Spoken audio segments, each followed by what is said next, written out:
Hey everyone, thanks for tuning in again to another episode of Esoteric Literacy. Today we'll be discussing the different levels of sound and the different types of sound that exist and how you can use them to gain deeper self-awareness and essentially higher states of consciousness.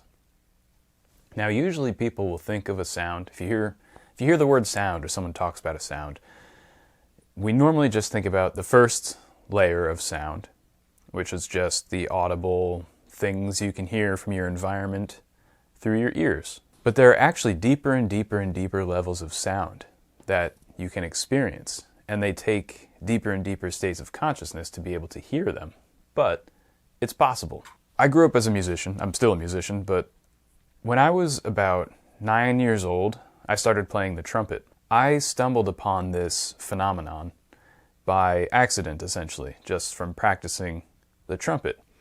I wanted to expand my breathing capabilities, practicing, breathing in and blowing out, holding notes sustaining notes for a period of time on the trumpet. I realized years and years and years later, I realized that what I had been doing at this moment was a type of pranayama, or a breathing regulation. It's a supplement to spiritual practice known as pranayama, and it was essentially a type of Kriya Yoga pranayama. Kriya Yoga this will be a bit reductionistic, but it's when you regulate your energy centers using visualization practices and breathing practices and postures and exercises so that you can open your chakras, essentially. It's very reductionistic, but that's basically what Kriya Yoga is. One of the initial stages of the discipline is breathing in through your nose and very forcefully out through your mouth. A trumpet player does this often, and I was doing it deliberately when I was a kid, practicing. I held out a note and sustained it for as long as I could, and I was regulating my air coming out. I was trying not to expel too much air all at once. I was trying to keep it even, but very forceful. I was sustaining a note for a very long time, and then I noticed that I kind of lost some external sense perception, some sensation, like my perception of the world outside me kind of dimmed, and I entered this sort of tranquil, serene space. It was essentially a meditative state caused by the out-breathing and the sustained note that I was hearing, and the note that I was listening to began to sound differently. And I wasn't consciously aware of this until after the fact, when I had a moment to reflect on what happened. Because if you start thinking about your meditative state while it's happening, you'll lose it. I wasn't thinking about it at the moment, but it began to sound different. It didn't sound so much like a trumpet anymore. It began to sound like buzzing bees, and then it kind of began to sound like a flute, like a little wooden bamboo flute, which is very odd because it was a trumpet. It's got a very sawtooth wave pattern to it. It's lots of harmonics. Flute notes are more like sine waves and have fewer harmonics. What that means is that it's a slightly smoother sound. A trumpet has more like harshness or a lot of character to it, and it cuts through, and a flute sounds like smoother, and it just doesn't sound as harsh. So it's a difference between a sawtooth waveform and a sine waveform. I only noticed this after reflecting on the experience. When I came out of this experience, it probably only lasted somewhere between 5 and 20 seconds. It's hard to tell. I just felt a nice sense of calm, like I had just meditated. I wasn't practicing meditation at age 9 yet, but later when I would practice, I would remember that feeling, that it was like coming out of a meditation. Later in life, I learned about what is known as nada yoga. Now, nada is basically an energy point, a nadir, a nadi, a nada. It's like a chakra. And the human body has many nadi, many energy points. Your joints, your glands, clusters of nerves, your main 7 chakras, and so on and so forth. There are a lot of these points. And they are created, like all things in this universe, that are created by vibrations. And each nada has its own vibration. And you can follow these vibrations to their source through very, very careful listening. And that's what we're going to describe today. I'm going to help uncover how you can use sound to achieve deep meditative states and to just generally improve your self-awareness. And hopefully, your quality of life that comes from self-awareness. Now, initially, there are 4 main layers of sound, and the 4th layer of sound can be subdivided into 5 sub-layers of sound. So technically there are 9. This isn't that important, but experientially, you can kind of sense these 9 different layers of sound, or these 4 main layers and then these 5 sub-layers. They go from the grossest, most material types of sound to the most transcendent and spiritual types of sound. So the first type is the grossest and most material type of sound. In the Sanskrit, or in the Indian tradition, it is known as vaikhari, or utterance. It kind of translates into English as utterance. So this is all of the physical sounds that you can hear with your physical ears. So when someone talks, when someone drops a book on the floor, the wind blowing, cars driving and honking, any sound that you think of when you think of the word sound that you can hear with your ears. These can be a little subtler, like there's ambience, like reverb and echoes. Your breathing is a bit ambient, so they're ambient sounds that get a little bit subtler, and you want to pay attention to those. And then there are the subtlest of these types of sounds, which are your bodily sounds. So maybe when you hear your heartbeat, or when you hear the blood flowing through your ear, sometimes when you lie down on your pillow, or when you put a conch shell up to your ear, you can hear it a lot better. And these are vaikhari, utterances, physical material sounds that are perceived through the nerves in your ear. Then a layer deeper, you have madhyama, which basically translates as between. You can think of it as between matter and spirit. These are like your thoughts. So when you're reading a book and your inner voice, you can hear your own inner voice. When you remember a sound that you heard, so let's say you're remembering a song that you once heard, you're remembering the sound of fireworks from a holiday that had passed. You're remembering a conversation. And in fact, when you remember a sound, the same parts of your brain light up as when you hear the sound initially. So the remembrance of the sound is very closely linked to the actual hearing of it on a physical level. This is when your thoughts cause activity in the brain. Your memories cause activity in the brain. Then the 3rd layer of sound are known as pashyanti. This is kind of like your inner eye. This is like the visual connection with sound. This is a little more difficult to understand at first. This is when synesthetic people might have a little bit of an advantage. Synesthetic people have, synesthesia is when your senses kind of blend together. When people say they can like taste colors or see sound or hear a shape or something like that. But the pashyanti is an interesting part of sound. It is how sound activates your inner eye and creates inner visualizations and kind of like imagination. This is how sound and imagination are intertwined. It's how sound can create imaginations or inner visions. This doesn't necessarily have to come from memory, but memory is the easiest way to call this up. When you remember a sound, say you remember the sound of fireworks, you might imagine fireworks, or you might imagine explosions or something like that, and you might have an imagination of it, a visualization of a firework blowing up when you remember the sound. But it can also be intuitive. It doesn't have to be from memory. It can be a fresh imagination, a new visualization. 19th century pastoral composers, music composers, understood this very, very well. It's characteristic of, especially like Wagner. I recommend the piece, the opera, Tristan and Isolde, because of Wagner's use of non-chord tones or non-harmonic tones, borrowed notes, chromaticism. These are musical terms that you might not understand. That's not important. What is important is that he was very good at painting a picture in a person's mind. You could almost not watch the play and not even listen to the lyrics if you didn't understand the language that the lyrics are sung in, and just listen to the music and you will almost see the story. Because Wagner was just, I don't know if he knew he was doing this, if he was an absolute genius, I don't know what it was, but his music has a great way of helping you see this pascianti aspect of sound, the visualization aspect, how the sound can create inner visions. That's basically the three layers of sound that the human intellect and the human imagination, the human intuition can grasp on its own, because the fourth layer of sound is actually a transcendent layer. This is generally called like paranada.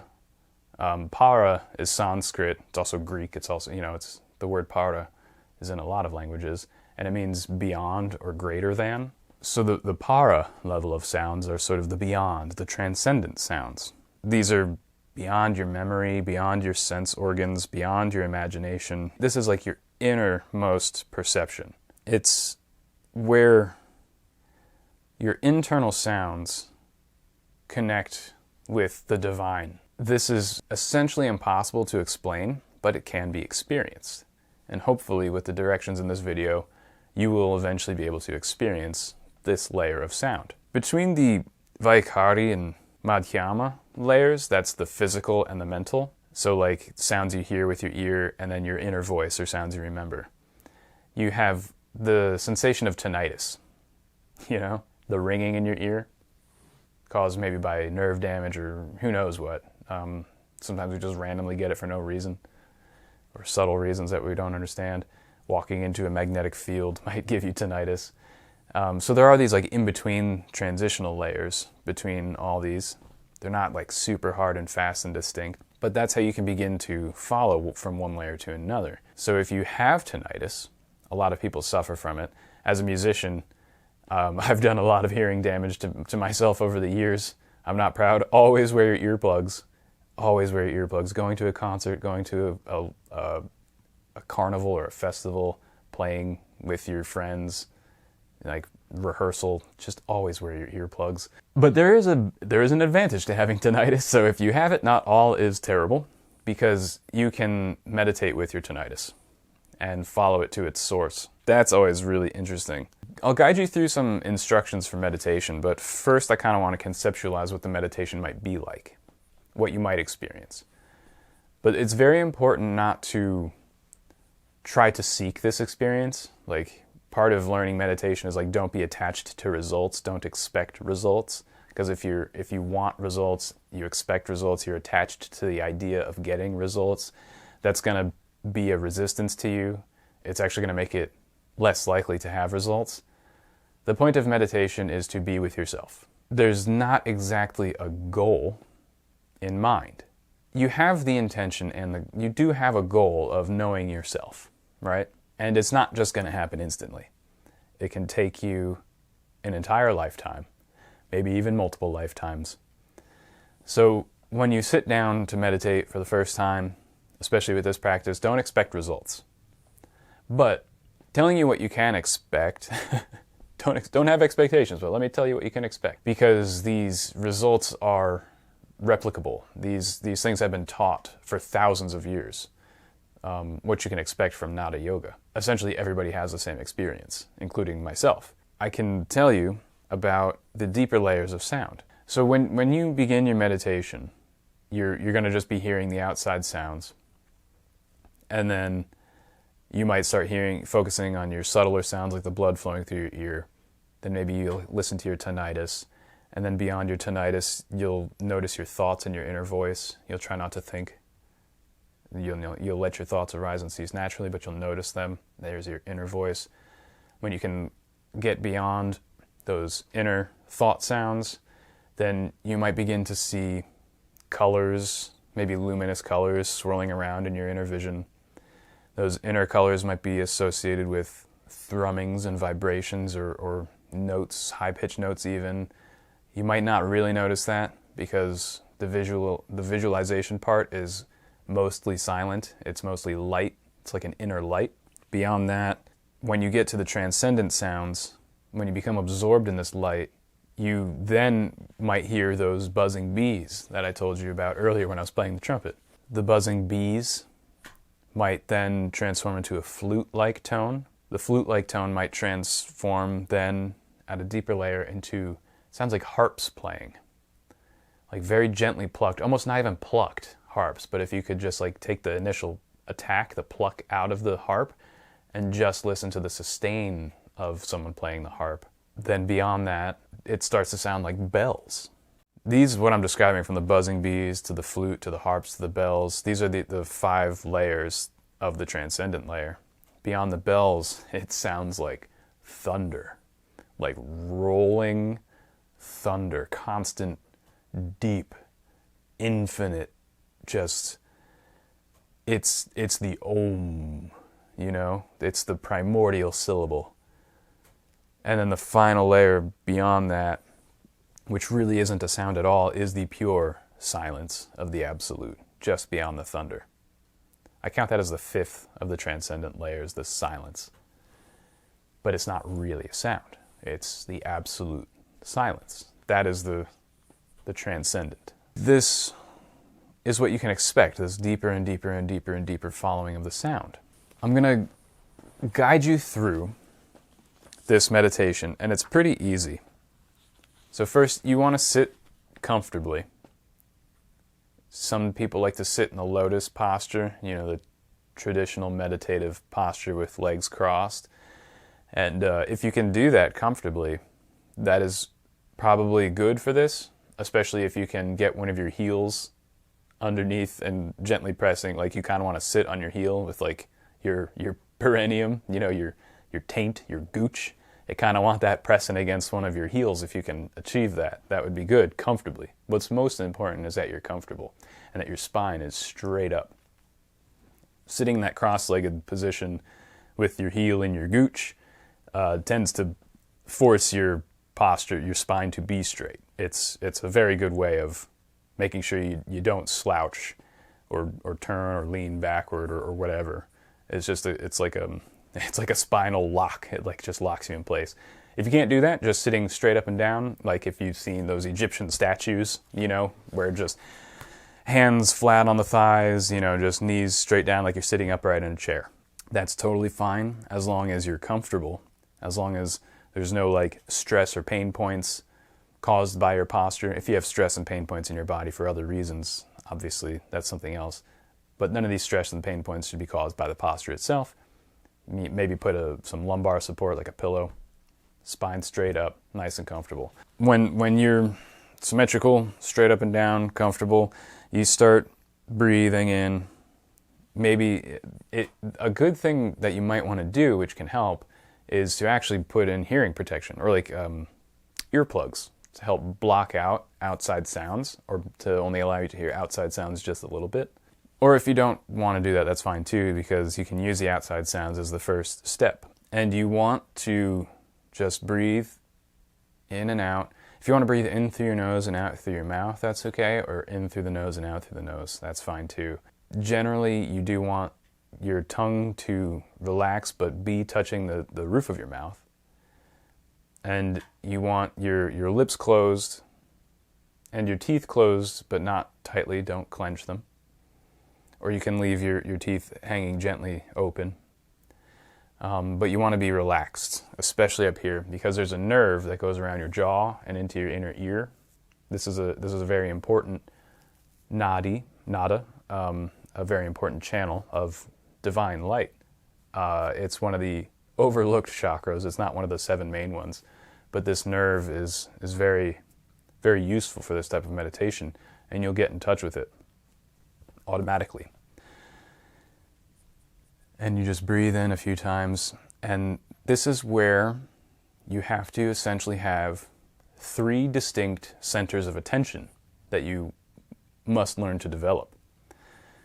A lot of people have a hard time developing 1 center of attention, let alone 3, but it's easier than it sounds.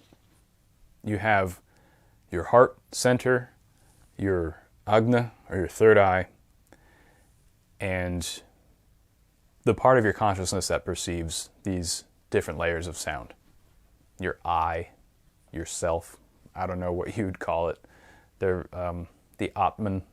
And so you need to be simultaneously centered in all 3 of these parts.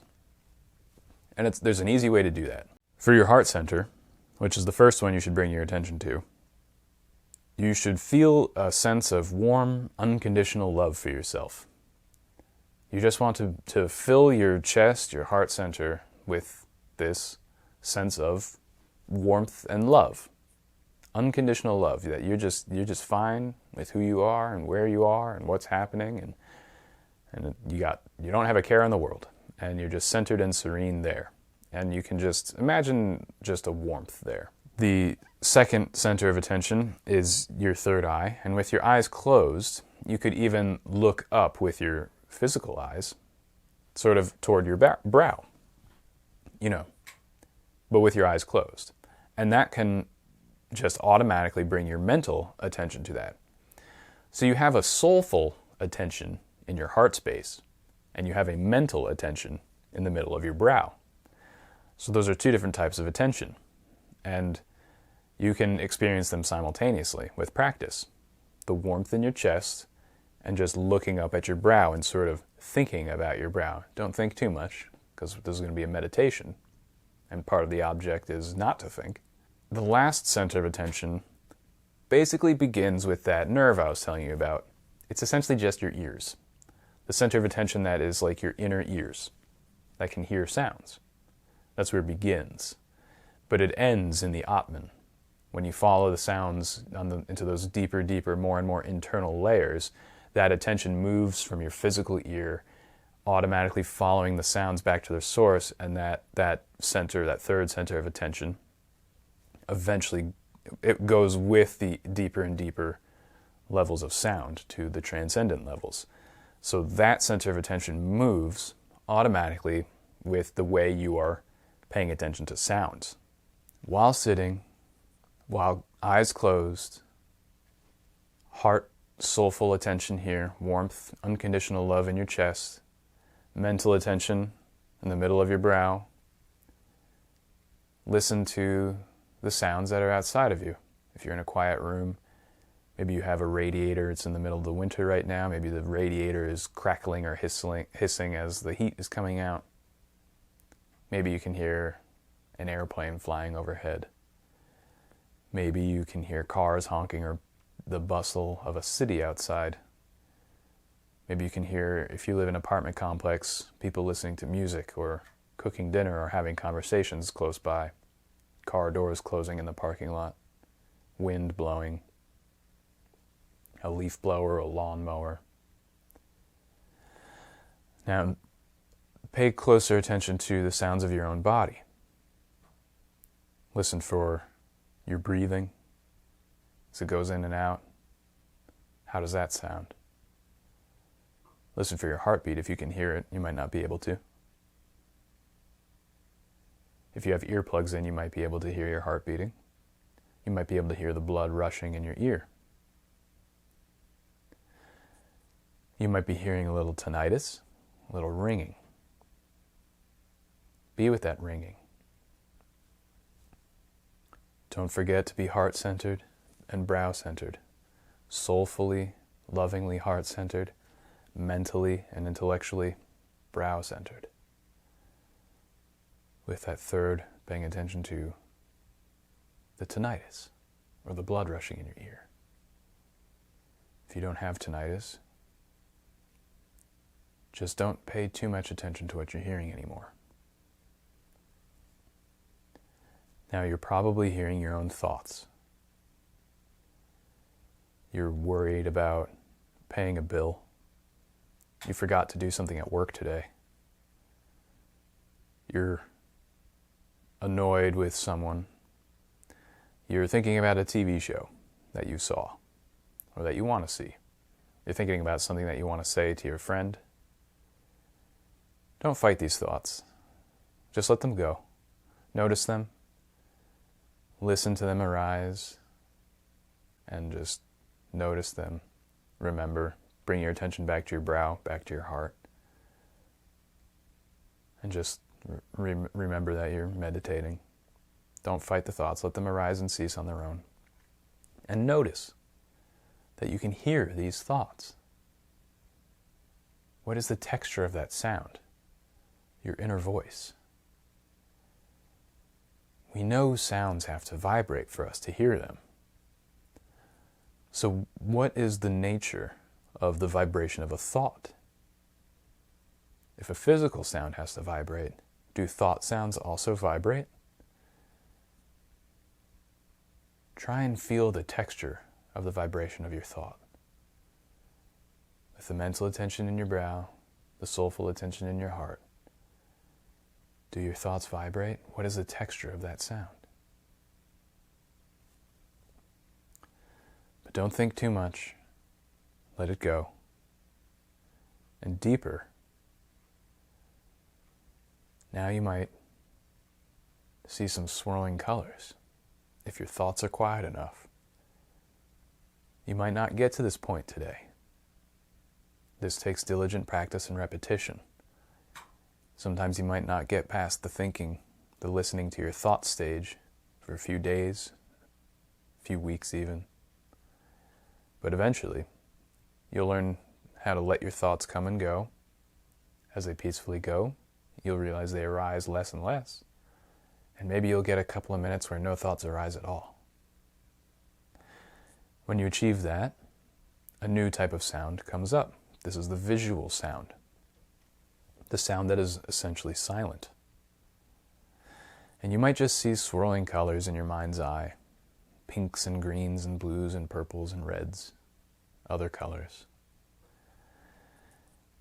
They might just be globs of strange shapes. They might appear geometric and symmetrical to you. Different people see different things. Sometimes you'll see different things at different times. And these visuals might begin to glow more and more brightly, especially if you're able to consistently have the soulful attention in your heart and the mental attention in your brow. And if you're really able to focus those 2 points of attention and the third point of attention just letting it be with these thoughts, then these colors might begin to glow with an inner light from your mind's eye. This is a divine light. And when this light grows and glows brighter and brighter, these shapes will eventually coalesce together and just become a light. They might not be distinct shapes anymore. You will be totally enveloped in a white light that comes into you, it comes out of you, you're totally absorbed in it. It's shining on you, yet also emanating from you. And this is the divine sound. That this is the transition into the para, the transcendent, the beyond. This white divine light is actually a sound. It's a type of vibration. When you're with this divine light and absorbed in it, this is where that third center of attention will be now. Your heart center, your mental center, and this third Atman center will be less distinct at this point. They'll feel to have been merged into one, as this same light is absorbing all 3 points of your attention. And you may feel a sense of vibration. If you can achieve this repeatedly, one day, hopefully soon if you're diligent enough, this divine light will eventually produce the sound of a swarm of buzzing bees. If you hear that, then you know you're pretty good at Nada Yoga. If you never achieve this, it's okay. Just doing this meditation is good enough. Just the fact that you're putting forth the effort to gain inner awareness is a huge, huge advancement for you. Don't get attached to getting these results. Don't be disappointed if you don't get them. Taking one step down this road is a huge step, regardless of these esoteric results, whether you receive them or not. And if you do get that swarm of buzzing bees, this is when repeated practice becomes very important, because at this moment, you might start thinking about it. And then when you start thinking about it, you will lose the state. And this will probably happen. Unfortunately, it does.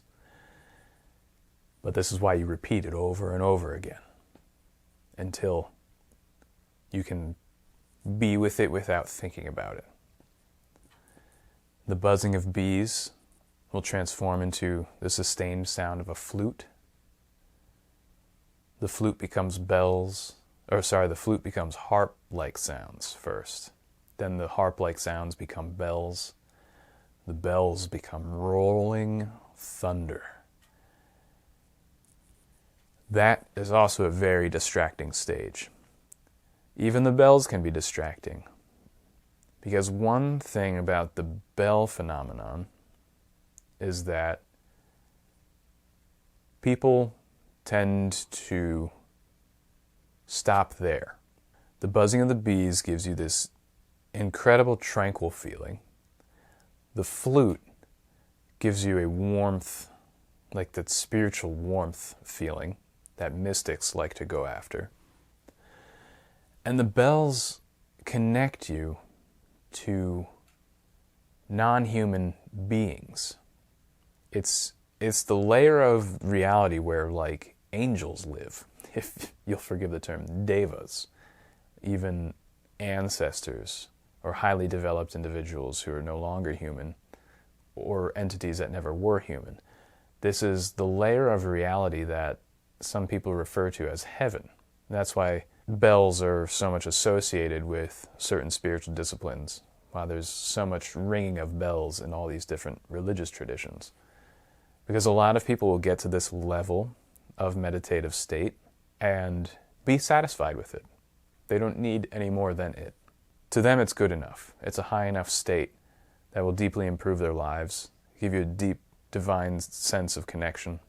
And it can be distracting because some people who are more devotional in their practices, who are devoted to certain saints, devoted to angels, devoted to getting into heaven, occultists who are interested in interacting with different beings, might just want to stay in this state. They'll do plenty of different practices that bring them to this state. You don't have to do it just through nada yoga and this inner listening, but through other means that I won't cover in this video. And there's a whole world that you can connect with at the bell ringing state. And then beyond that, it can become a little frightening once the bells transform into the rolling thunder. Once you start hearing the primordial Om. But imagine billions, trillions of deep-voiced people saying that all at once. Imagine just the infinite thunder. It's beyond thunder. It's infinite thunder. It is the fundamental vibration of creation. And it can be terrifying. There are accounts of it in ancient scriptures, including the Old Testament, in the Vedic scriptures, and the Puranas, in occult literature of all kinds, of the rolling thunder, the roaring thunder, the experience before witnessing the face of God. You will read and hear a lot about thunder and how terrified these visionaries and prophets and yogis and saints were during this stage. Just because it can be startling. Like, you're hearing flutes and bells and things, and then suddenly it's different. It's intense thunder. And of course, at this point, even before the bells, before the flute, before the buzzing bees, when you get to the light part is when external perception basically shuts off. You really don't feel your body anymore. You don't hear any external sounds. Your sense of the passage of time disappears. And you are in a transcendent state known as samadhi. That's where that light is. Because you don't have a sense of time or a sense of bodily self, a sense of lower self, a little bit of dissociation can happen, and that can cause the lower self to get a little frightened. Dissociation, dissolution of the lower self is a type of death. It's a death of the small self. And this can be scary. But you don't have to be afraid. I've been practicing this yoga for 15 years.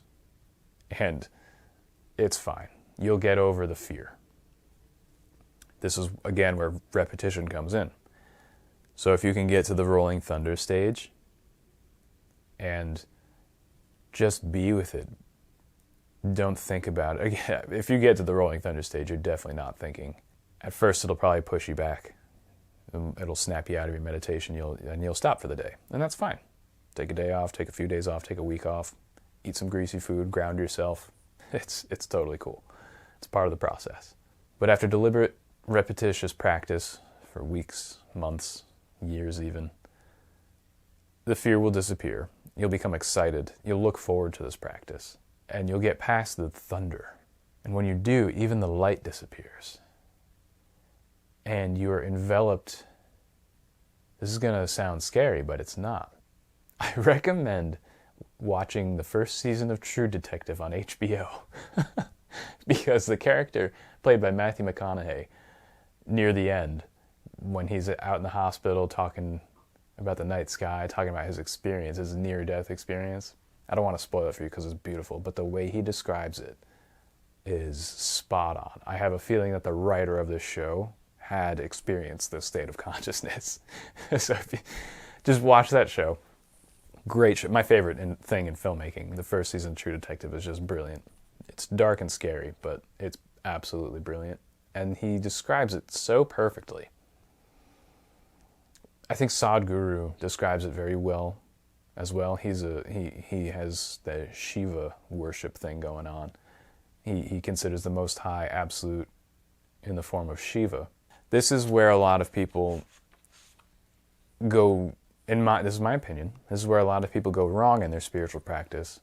They stay at the light phase. They like the light, the divine light, the heavenly light. But beyond the heavenly light is that which created the heavenly light. Is that which is self-sufficient and absolute. It was not created. It will never die. It has no beginning. It has no end. It is not conditioned by anything. It is not caused by anything, yet it is the cause of everything. It is the cause of all causes. It is the absolute reality. And this absolute reality appears, when you experience it, as an absolute darkness. I know that sounds a little frightening, but this absolute darkness is... I don't want to sound like a cliche hippie using words like this, because you can't use words to describe it, but it is love. It is the absolute. It is where nothing,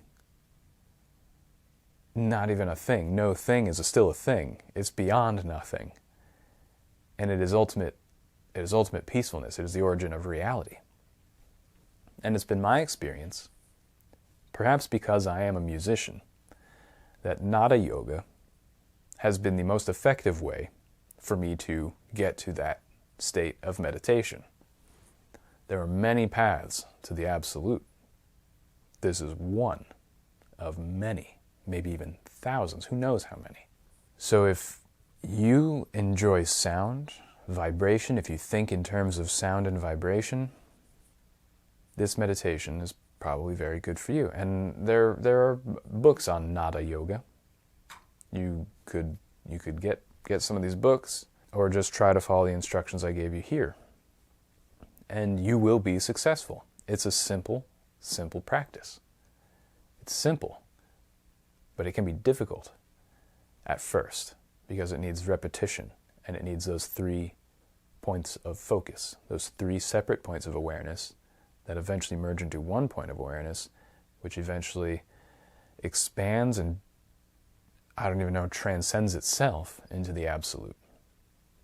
And you can follow it through the thresholds of depth, from the grossest, most material sounds to the pure and absolute silence. and you can track the progress. And after the experience, you can remember the experience. You can write about it in your journal, and it's just a very good meditative practice that you can follow from its grossest level to its subtlest level and back. It's one that you can remember, one that you can think about. So I hope that this was interesting for you. I hope this was useful for you. I hope some of you will put it into practice. It's been a great benefit to me.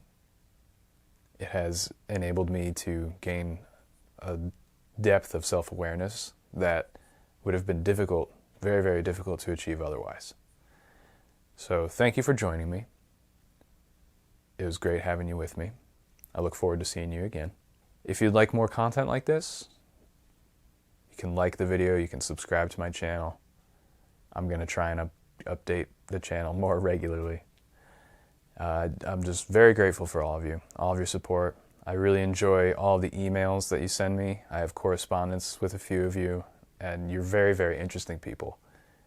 And I'm so grateful that you have opened up these lines of communication, that you share your lives with me. You tell me all of these interesting stories about yourselves. And it's amazing. You are really some amazing people. And thank you for including me in your lives and communicating with me.